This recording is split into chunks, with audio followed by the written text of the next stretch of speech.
You're watching Global Trade This Week with Pete Mento and Doug Draper. Hello, everyone, and welcome to another exciting breakneck-paced edition of Global Trade This Week. I am Pete Mento, and with me is my co-host and good friend Doug Draper, who's wearing a collared shirt, looking very professional, looking like he's going to go to a PTO meeting and tell that English teacher exactly what he thinks about them teaching Shakespeare. Doug, you're looking good, buddy. You're looking fantastic. Thank you. And I stand out like a sore thumb up here in Steamboat. Everybody's like, well, you know, it's a mountain town, so everybody's got flip-flops and you know, gear to be zipping down the river and stuff. So I stand out a little bit with a collared shirt, but that's okay because I'm doing it for our listeners and our viewers on Global Trade This Week. Well, someone's got to be an adult in the room, Doug. So what you're more or less saying is they kind of dress like me. Yeah. Ratted t-shirts, flip-flops, gym shorts. Yeah. I'm all about it. Maybe I should move to Steamboat. Maybe that's where I should go. Just drop in. It's good. Hey, before we jump into it, I got to tell you this crazy story over the weekend, right? I had a couple I was going to bring up, but this one, when we were talking before the show, just popped in my mind. So have you seen the video of Tim Walz and his daughter whenever they're at the county fair? And he's talking about when they go to the county fair, they want to do one old thing and one new thing. And the new thing was a slingshot. You haven't seen that one? No. Like a ride like a slingshot? Yeah. And then this, I don't even know how, you know, it was a couple years ago. Anyway, so my wife wanted to see it. She'd heard about it. So we found it. And there's a dialogue between Tim and his daughter, his name Hope. And they were going back and forth and bantering. It's pretty funny because, anyway, so my son's in the background and he said, what? Her name is Hope? We're like, yeah. And he's Hope Walz? Yeah, that's who's on the video. She's like, she worked at the Yellowstone Club, and I skied with her multiple times this past winter. Holy crap! Like, are you kidding me? And I'm like, do you know how to get in touch with her? And he said, yeah. Can we get her down on the show? What's that? Can we get her down on the show? Yeah, maybe. And yeah, he's like, I don't know. It's a 507 area code. Is that a Minnesota area code? And I'm like, yeah, I believe it is. And so he sent her a text and was like, I just put 2 and 2 together after watching this video. Hope all's well. Not making fun of her name, but, you know, saying hope all. So it was so funny. He could care less about the video. He was across the room and heard Hope Walz and was like, oh my God, he came over and watched the video again and said, that is absolutely her. Is he single? He is single. I said, you call her up. Call her up. That's the. I'll tell you what, Dad. I'm a fan of the fair. I'm sure you are too. And I'm that nerd that goes and looks at livestock. I watch tractor pulls. I love the horse pulls. You know, all that stuff. I got my Minnesota North Stars. I don't know. Hands down. I never thought I would say there was something better than the Texas State Fair. Hands down, the best day of your life that you could have is to go to the Minnesota State Fair. It is unbelievably fun. There's food everywhere. They've got a booth, all the milk you can drink. All the milk you drink for $1. They give you a cup and they're like, it's the Minnesota Dairy Farmers Association. They're like, all the milk you drink. So here's the play, right? Next to that, they've got the bucket of mini chocolate chip cookies. Oh, yeah. So you get the mini chocolate chip cookies. You go next door, all the milk you can drink. It is God's perfect lunch right there. They also have the mini donuts, all the stuff you would have imagined, but there's just so much of it. It's huge. It's so much fun. So for my friends in the Midwest, if you haven't yet, absolutely make the trip. It's so worth it. And the Texas State Fair, excuse me, I never thought anything would be better than that. This blows it away. Absolutely blows it away.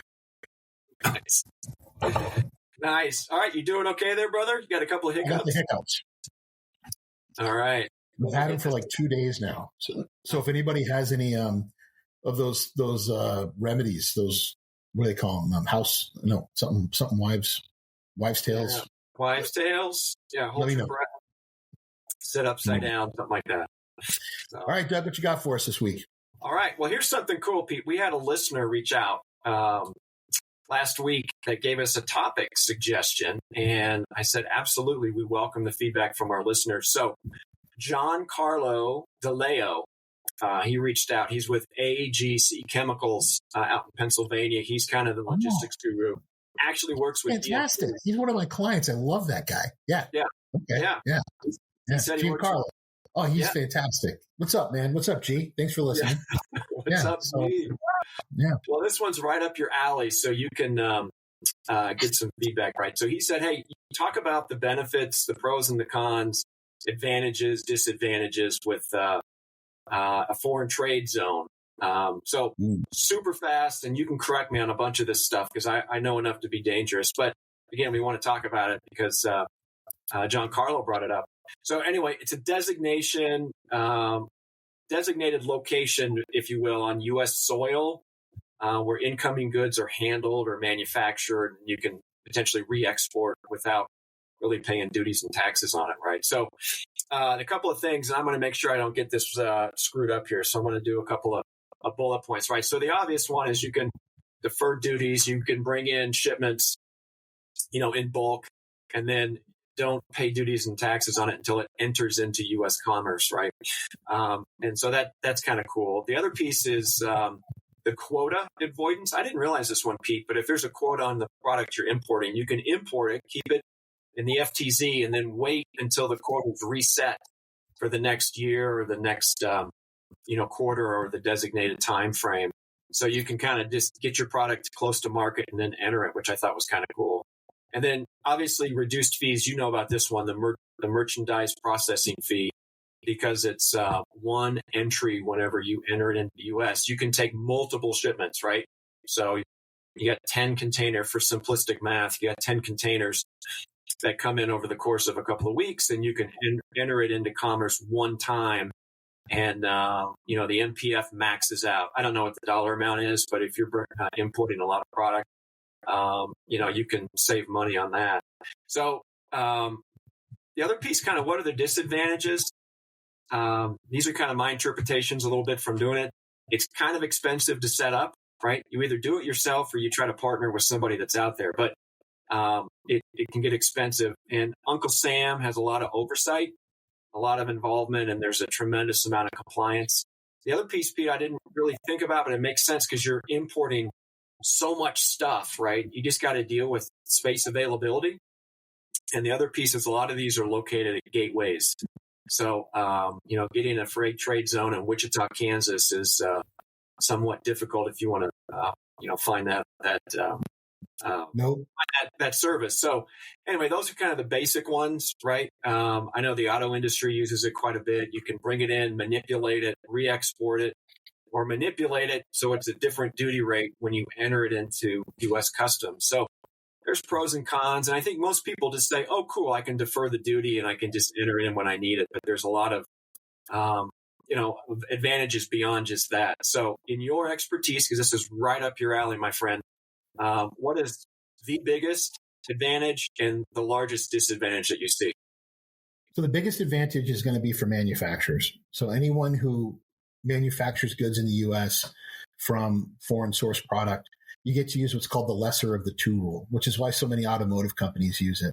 So you import all these parts and inputs, and they have wildly different duty rates, 30%, 25%, 2%, 6%. And then when you're done making the car, you actually pay the tariff either on the parts or on the finished good. So this is an exceptional program for people who are doing that. The other one is for folks that are supplying companies like that. You can do what are called zone-to-zone transfers. So you import your goods, you hold them in inventory, and then you can move them in bond to another foreign trade zone of your customer who's producing there. I have a lady I work with who's fantastic. Her name's Darcy, and she manages those sorts of programs with us. I've worked with some really talented foreign trade zone people. But the problem with zones, in my opinion, is they get thrust on people who don't necessarily need them. The outcome isn't what they thought. So as an example, the 301 tariffs, the quote unquote Trump tariffs, you still have to pay them. Anti-dumping, countervailing duties. So when stuff comes out of that zone, you're still paying the exorbitant costs on top of it. And as you mentioned, the government, customs is going to be much more on top of you because you're being given an incredible privilege by being able to manage this. It's a customs enforced program of the Department of Commerce. They take it very seriously. But I will tell you that companies that operate foreign trade zones, because of the heightened compliance requirements, tend to be more compliant as companies. They tend to take all the little things and the details more seriously across the entire enterprise. I have some great friends, Brandy Hambach, who's over at Rockwell.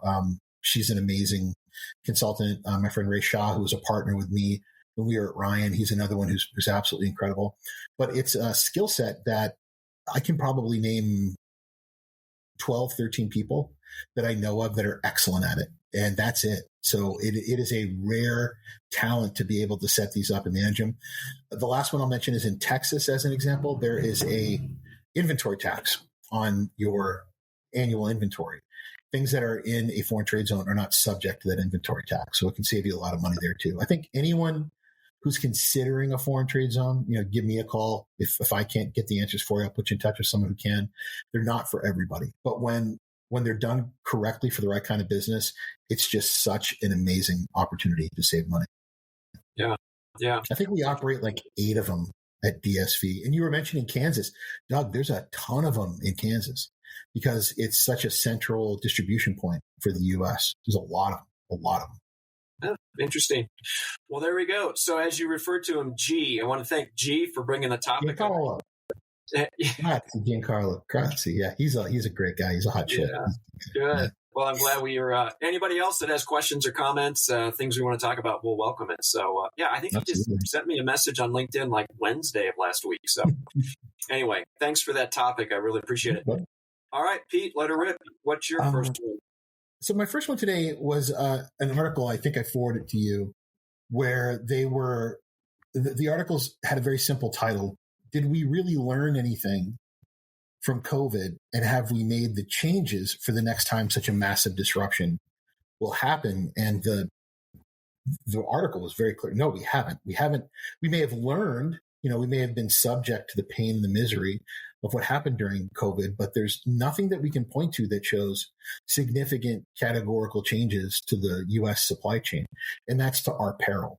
Eventually, we're going to have another issue like this, and something really needs to be done. A great example of this type of attitude is, I don't know if you know this, Doug, but about half the people who suffer a major heart attack die within 24 months to 36 months of when they had that heart attack because they refuse to change their behaviors. They do the same things that got them to that position. So rather than losing weight, taking stress out of your life, being smarter about salt and exercising, they just go back to doing the silly things they were doing before. And I feel that that's an excellent illustration of where we are right now, where infrastructure has not been changed. We have not been able to find a way to deal with congestion when it happens. We're just going back to the habits that we had prior to COVID and leading it as business as usual. And I think that's going to be a really bad decision that we've made as a trade in the future. Mm-hmm. Yeah. Yeah, I would agree. Everything is interconnected. We talk about that. And there's the, it's a chain. It is a supply chain, and the connectors at the ports and the break bulk centers and the final mile delivery. I mean, just look at the 2 canals that drive so much, volume and revenue, if you will, through the Suez Canal and Panama Canal. I mean, Suez is essentially shut down, right?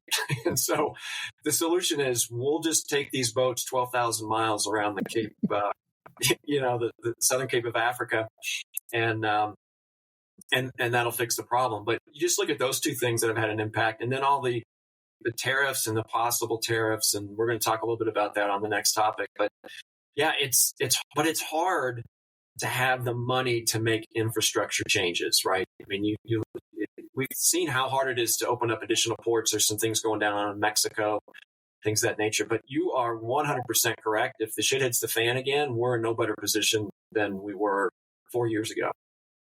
Yeah, buddy. Yeah. So cool.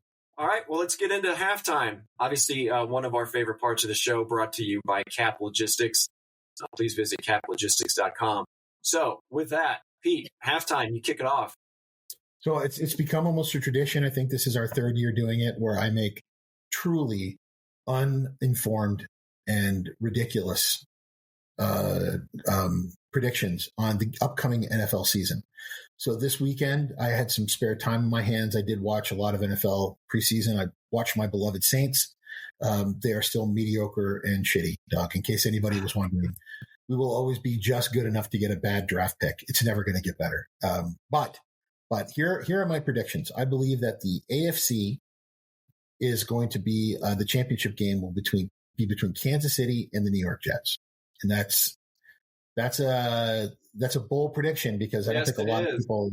Yeah, I don't think a lot of people think that, but I think the Jets, Aaron Rodgers is going to manage somehow to stay healthy. Maybe he can stay off the mushrooms for a little while and ayahuasca and get his crap together. But I think that's what the championship will be. And I think in the NFC, it's going to be just another year of Cincinnati and our good friends in San Francisco.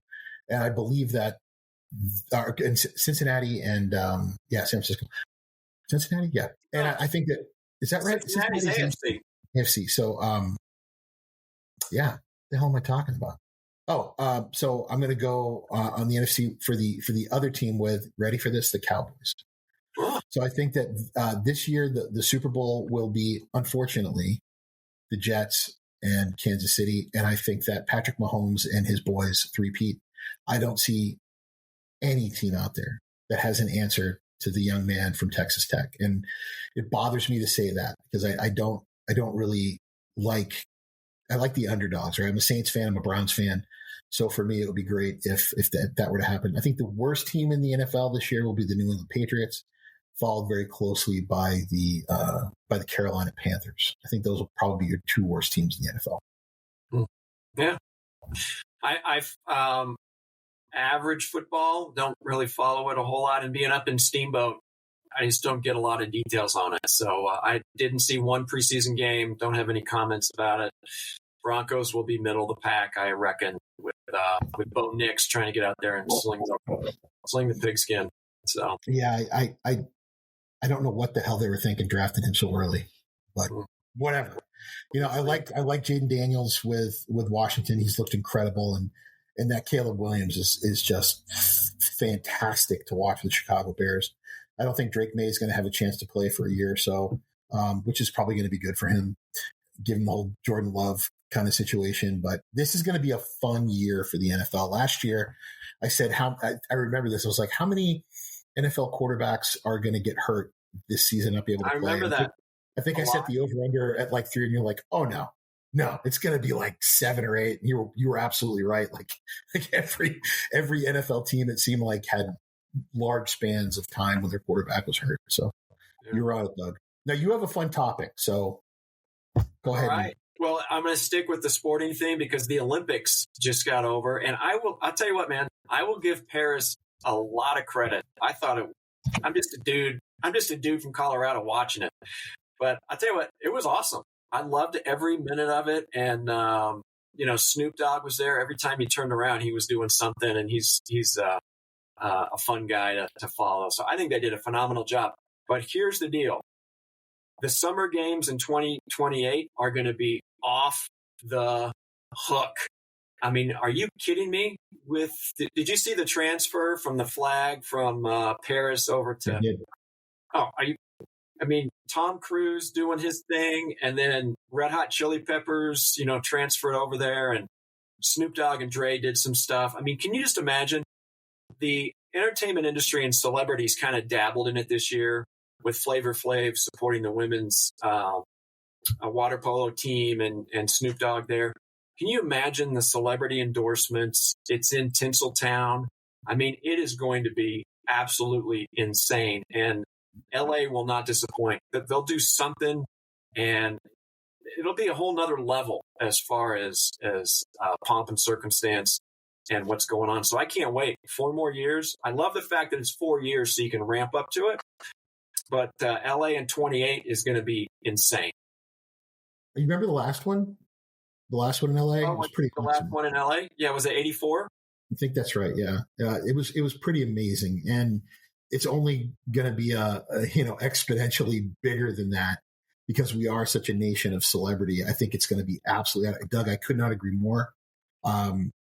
Americans can throw a party, baby. and we love sports. So you put those together, it's going to be pretty amazing Olympics. I will say one thing that I will not be doing is dealing with that traffic. It is already horrible. Can you imagine what it's going to be like when the Olympics are there? But I'm 100% absolutely going to go.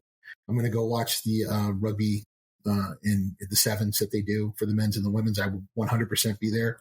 And I'll just have to manage and deal with all that congestion. But no, Doug, you could not be more right. I think the world's going to see a hell of a party in 4 years. Oh, for sure. Yeah. All right. Well, that's halftime. Brought to us by Cap Logistics. We appreciate their support every single week. So topics 3 and 4 in the, are you going or I'll go? You go. Remember this, and then you can end it up. So there's this thing that I've seen the last couple of weeks. It just popped up on my feed, and it's one of those deals you click on it once and they're going to feed you more topics to it. But it's all about space logistics and interplanetary supply chain and all these different companies that are coming out with how do they manage the supply chain in space. And I just can't figure out. I'm trying to understand what this is all about. What are the benefits other than military? And I just can't, like some of the things these companies are doing, I'm like, I don't even know what that means. Like, I don't even understand. And we got so many issues with our supply chain here in the U.S. Well, let me rephrase that. Here on Earth, right? That it's crazy. I don't understand. Like, why invest the money and the time to say we want to get to Mars and we need a station to relay our supply chain? So I'm not disparaging any company that's getting into it. Creativity is what drives things in this world. But I don't understand space logistics. I don't understand the benefit. I don't understand what's going on with it. And I wanted to bring it up on today's topic because for some reason, whether it's just clickbait, and I clicked on it a couple times, but I'm getting a lot of feeds related to it. I don't know. What's your take on interplanetary supply chain? I talk about it a lot in my seminars. Really? Yes, I do. So shout out to my friend Whit Robinson, whose father was the founder of all things law with regards to space. I mean, literally just about every regulation that you can imagine and its interpretation of it. George Robinson was the person who started it all, whether it's trade disputes, understanding how individuals and issues are managed if there's a collision or a problem in space. I mean, so I've got a lot invested in this. And Doug, you and Keenan are right in the middle of it in Colorado. Colorado is ground zero for so much aerospace, and in particular satellite technology and corporate space exploration. The big reason I get so excited for it really comes from the amount of technology that ends up trickling down from our need to explore. And that's a big part of it, right? And a lot of this quote unquote space age things that we have in our lives now really were instruments and concepts that came out of the earliest of Apollo missions. And then above and beyond that, the supply chain of being able to mine and find all these rare earth minerals that we know are in ridiculous abundance in places like Mars. We will be an interplanetary species. We will have people being born on Mars in our children's lives. That's not science fiction, it's science fact. This same conversation could have been had in Lisbon, Portugal, when the Queen literally put the crown jewels in pawn to raise enough money to go explore the New World. There's few things I can say about humanity that have been consistent throughout our entire time, but our desire and our need to constantly explore, to constantly find that new frontier.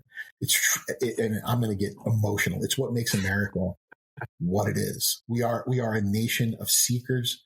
We are a nation of explorers. We're a nation of people who are endlessly looking for that next thing. And I think that next thing is far beyond the stars. Meta intends to put cameras all over the surface of Mars so that when you're sitting in your living room with your VR glasses, you can experience what it's like to be on the red planet in real time because of our new communication devices that we have. So your body will be here, but your consciousness will in effect be on another planet as you explore it. And that's how we as a species will explore the far reaches of our galaxy. This bag of meat that we're made of is incapable of living through that deep of a space transit, given our technology now. We'll be able to see it, explore it, understand it, reap those rewards, and bring them home. So to me, Doug, this is a quintessential part of not only being a human being, but being an American. And there are a few things on my bucket list, Doug, but one of them is I want to be there for a launch. I want to see one of these incredible machines with all that horsepower launch something into the stratosphere as just a testament to not only human will, but what makes engineering what it is and our ability as a nation to push the limits of science and engineering and math. Wow. We'll have to have Keenan superimpose the American flag behind you on that one. That's we'll have to get the Team America music playing in the background. From our favorite South Park people. I'm totally down with that. Yeah.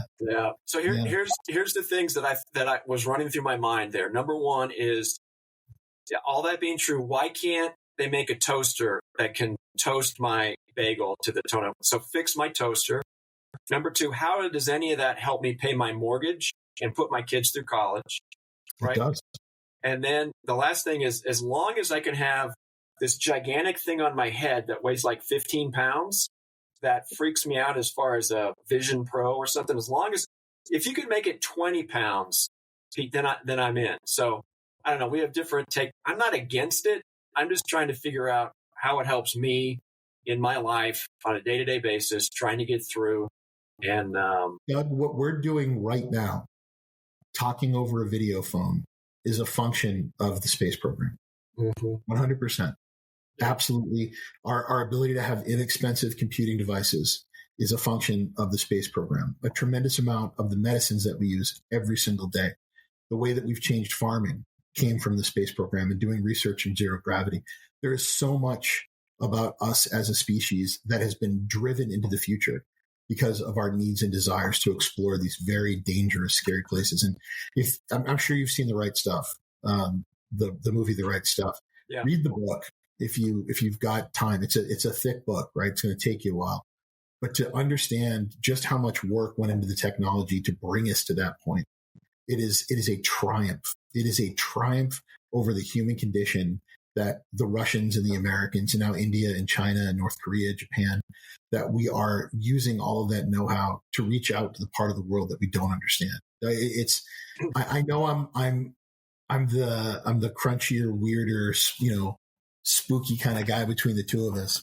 But to me, this is one of the greatest things about being a human being, is our desire to know what's behind the next mountain over the horizon. That's why I was a sailor, baby. Yeah. Well, I won't say we disagree because but we have a different perspective on it, right? Absolutely. So we'll leave it at that. All right, bring us home, my man. What do you got? Yeah. Quick topic, but it's an important one. The World Trade Organization received a petition from China last week saying that the new electric vehicle tariffs aren't fair, that they were simply put in place as a means of protectionism. And they're right. They're 100% right, because Renault and Mercedes and Volkswagen and BMW and every other European company is invested in manufacturing electric vehicles, but they can't compete financially. They just can't compete. China has all the necessary raw materials. They have a significantly less expensive, ununionized labor force, and they're deeply backed by the Chinese government. So, the first BYD cars coming to America are going to have a sticker price of about $17,000. And that's with a 100% tariff. So imagine what European car manufacturers who employ all these people are thinking. This is a whole industry that could die on the vine if something isn't done about it. They're just trying to catch up to China.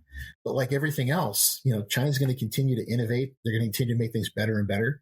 And I don't know if catching up is a reality. So I think China's going to win this petition. And I think it's going to put a tremendous amount of pressure, not only on them, but on us, to reconsider our place in the electric vehicle market, which is a shame because I'm pretty fired up about American electric vehicles. I don't own one. I don't think I ever will, but it's just like the space program. I absolutely love the technology and the genius that goes into producing them. Yeah. Well, I'm kind of a glass half empty on this show, Pete, and you're half full for sure, because my question is, how much different is this than just writing a strongly worded letter to complain about something?